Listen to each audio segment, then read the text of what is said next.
এবার আমি চলে যাবো টাইপ 4 আর 5 এর ম্যাথে একসাথে। এই দুইটা টাইপের ম্যাথ আমরা একসাথে করবো, কারণ এই দুইটা টাইপের ম্যাথ রিলেটেড। এই দুইটা টাইপের ম্যাথ করার জন্য আমাদেরকে কিছু কনসেপ্ট শিখতে হবে। তার মধ্যে যে কনসেপ্টগুলো আমাদের সব থেকে বেশি লাগবে তার মধ্যে মূল হলো আণবিক সংকেত, স্থূল সংকেত, এই কনসেপ্টগুলো। তাহলে চলো আমরা শুরুতেই শিখে ফেলি আণবিক সংকেত আর স্থূল সংকেত কী। ওকে, আচ্ছা। সো এই ম্যাথের টাইপের নাম হলো শতকরা সংযুক্তি থেকে স্থূল সংকেত ও আণবিক সংকেত নির্ণয়।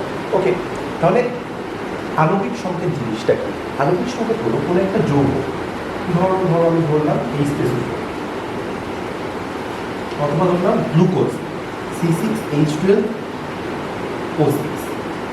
এই যে দুটো যৌগ, এইগুলো হলো যৌগের অণু। মনে রাখবা যৌগের অণু হয় আর মৌলের হয় পরমাণু, যৌগের হয় সংকেত আর মৌলের হয় প্রতীক।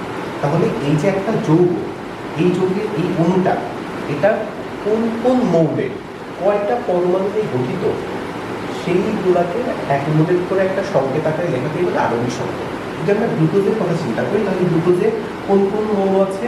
কার্বন আছে, হাইড্রোজেন আছে, অক্সিজেন আছে। এখন কার্বন মৌলের পরমাণু কয়টা আছে? 6টা আছে।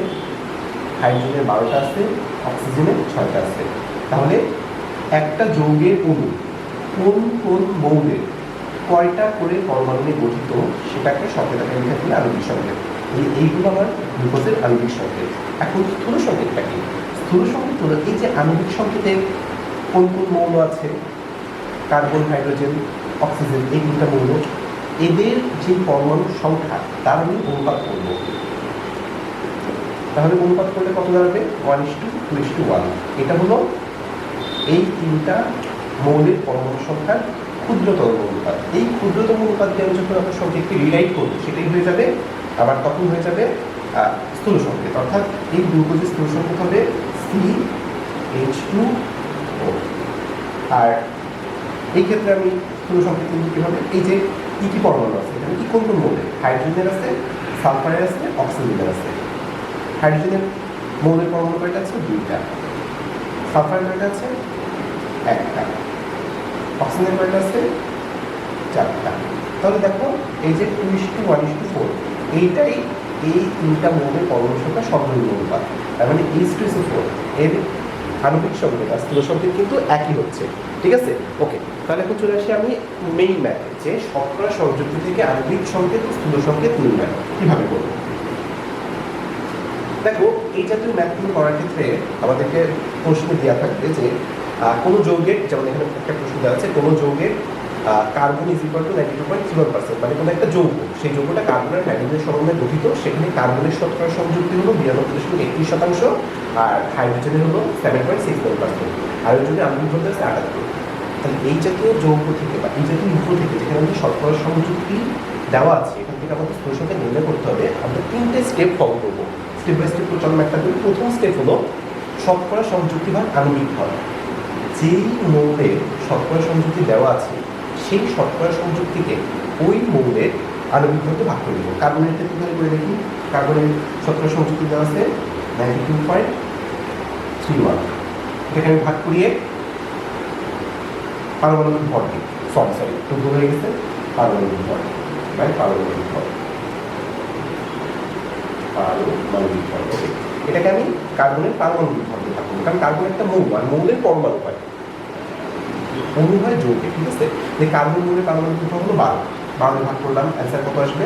অ্যান্সার আসবে 7.69 গেল। এবার হাইড্রোজেন, হাইড্রোজেনের শতকরা সংযুক্তিকে আমি হাইড্রোজেনের পারমাণবিক ভরকে ভাগ করবো, 7.69 ভাগ 1, 7.69। তাহলে এই যে আমি ভাগফল পাইলাম। সেকেন্ড স্টেপের এই ভাগফলগুলোর মধ্যে যেই ভাগফলটা ক্ষুদ্রতম আসবে, মানে সব থেকে ছোট আসবে, সেই ভাগফল দিয়ে আমি প্রত্যেকটা ভাগফলকে ভাগ করবো। সেকেন্ড স্টেপে, ফার্স্ট স্টেপে আমি কী করলাম? ফার্স্ট স্টেপে প্রত্যেকটা মৌলের শতকরা সংযুক্তিকে তাদের পারমাণবিক ভরকে ভাগ করলাম।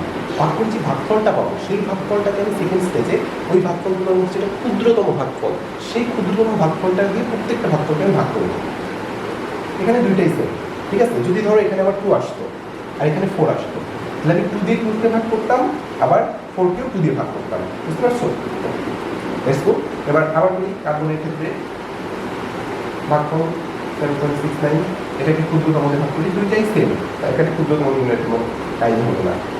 এটা হলো 7.69 ভাগ করলাম, দুই ক্ষেত্রে 1 আসবে। এখন এই যে যেই মানটা আসবে এই মানটা দিয়ে আমি স্থূল সংকেত লিখব। কার্বনের ক্ষেত্রে আসছে 1, তাহলে হবে C1, হাইড্রোজেনের ক্ষেত্রে আসছে 1 H1। এই C1 H1 হলো এই যে যৌগের কথা বলা হচ্ছে ওই যৌগের স্থূল সংকেত। ওকে, আচ্ছা এই জায়গাটা একটু ভালো করে ক্লিয়ার করে নাও, ঠিক আছে? এখানে কিন্তু যেটা ক্ষুদ্রতম ভাগফল লাগবে সেই ক্ষুদ্রতমটা দিয়ে প্রত্যেকটা ভাগফল ভাগ করতে হবে। যেমন আমি আরেকবার বুঝাই যে এখানে থেকে আমার 3 আসলো, এখানে থেকে 6 আসলো, তাহলে আমি 3-কে একবার 3 দিয়ে ভাগ করবো, আবার 6-কে 3 দিয়ে ভাগ করবো। যেটা ক্ষুদ্রতম মানে সেটা দিয়ে প্রত্যেকটাকে ভাগ করতে হবে, এমন না যে ক্ষুদ্রতমটা বাদ যায়, যেটা ক্ষুদ্রতম সেটা দিয়ে ওর নিজেকেও ভাগ করতে হবে, পাশাপাশি যে ভাগফলগুলো আছে সেগুলোকেও ভাগ করতে হবে। ভাগ করে যে সংখ্যাটা পাওয়া যায়, যে মানটা পাওয়া যায়, সেই মান দিয়ে এই যে স্থূল সংকেত লিখতে হবে। তাহলে এগুলো স্থূল সংকেত। এখন স্থূল সংকেতের সাথে আণবিক সংকেতের পার্থক্য কি, বা স্থূল সংকেত থেকে কীভাবে আণবিক সংকেতে যাবো। ওকে, মনে রাখবা যে আণবিক সংকেত ইজ ইকুয়াল টু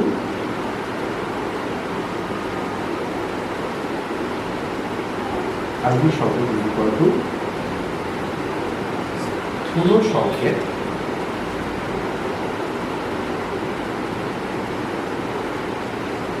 এন।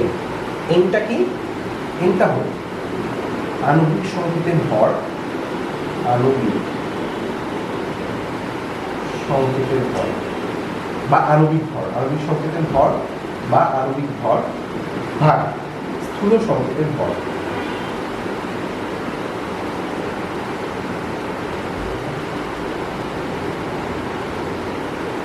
আচ্ছা, আণবিক সংকেতের ভর বা আণবিক ভর কত, এটা প্রশ্নে দেওয়া আছে যে ওই যৌগের আণবিক ভর 78। এই 78টাই হলো আণবিক সংকেতের ভর বা আণবিক ভর। ওকে, আর স্থূল সংকেত কি আসছিল? স্থূল সংকেত আসছিল C1 H1। স্থূল সংকেতের ভর কত? 12 যোগ 1 13, তাহলে 78 ভাগ 13 কত হবে অ্যান্সার? অ্যান্সার দেখো, তুমি যদি অ্যান্সার করো অ্যান্সার আসবে 6। ওকে, তাহলে অ্যান্সার 6 চলে আসলো। এন এর মান আমরা পেয়ে গেলাম 6। তাহলে এবার আমরা লিখি আণবিক সংকেত হবে, স্থূল সংকেত হলো C1 H1, এন এর মান 6, তাহলে আসবে C6 H6। এটা হলো এই যৌগের আণবিক সংকেত। C6 H6 হলো বেনজিন, যেটা একটা অ্যারোমেটিক হাইড্রোকার্বন, বেনজিন।